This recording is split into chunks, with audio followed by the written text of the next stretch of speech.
क्या आपने कभी सुना है कि श्री कृष्ण ने खुद अर्जुन को कहा था कि मेरा सुदर्शन चक्र लो और कर्ण का वध करो? अगर ये सच है तो एक बड़ा सवाल खड़ा होता है कि फिर अर्जुन ने सुदर्शन चक्र का इस्तेमाल क्यों नहीं किया।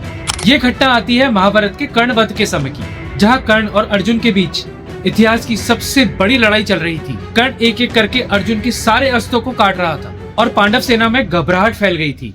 तभी श्री कृष्ण अर्जुन से कहते हैं, आज तुम्हारे सारे अस्त्र विफल हो रहे हैं, कौरव खुशी मना रहे हैं। अगर तुम चाहो तो मेरा सुदर्शन चक्र लो और कर्ण का वध कर दो। अब ये सुनने में शॉकिंग लगता है, क्योंकि सुदर्शन चक्र एक ऐसा अस्त्र जिसे देवता भी नहीं रोक सकते थे। तो सवाल उठता है कि क्या सच में श्री कृष्ण अर्जुन को अपना डिवाइन वेपन दे रहे थे?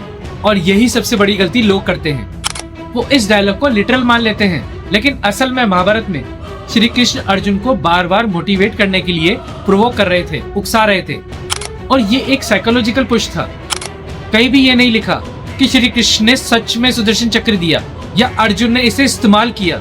इसका मतलब ये एक सिंबॉलिक बात थी, ना कि एक्चुअल वेपन ट्रांसफर। अब आते हैं कर्ण पर। कहा जाता है कि कर्ण को सुदर्शन चक्र भी नहीं मार सकता था, क्योंकि उसके पास था दिव्य कवच और कुंडल। अब सुनो यहाँ सच क्या है। कर्ण के पास जब तक कवच और कुंडल थे वो अजय था, पर ऐसा कहीं नहीं लिखा कि वो अमर था या सुदर्शन चक्र उसे नहीं मार सकता। ये इंटरप्रिटेशन है, फैक्ट नहीं।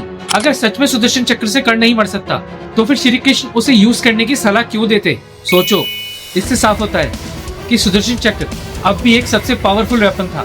तो अगली बार आपको जब भी कोई बोले कि कर्ण को सुदर्शन चक्र नहीं मार सकता, तो समझ जाना ये आधा सच है और आधा एग्जैजरेशन। महाभारत सिर्फ युद्ध की कहानी नहीं है, ये स्ट्रेटेजी, साइकोलॉजी और ह्यूमन इमोशंस की कहानी है। अगर आपको ऐसे ही मिथ वर्सेस रियलिटी के फैक्ट जानने हैं तो प्लीज मेरे चैनल को सब्सक्राइब करें। नमस्ते।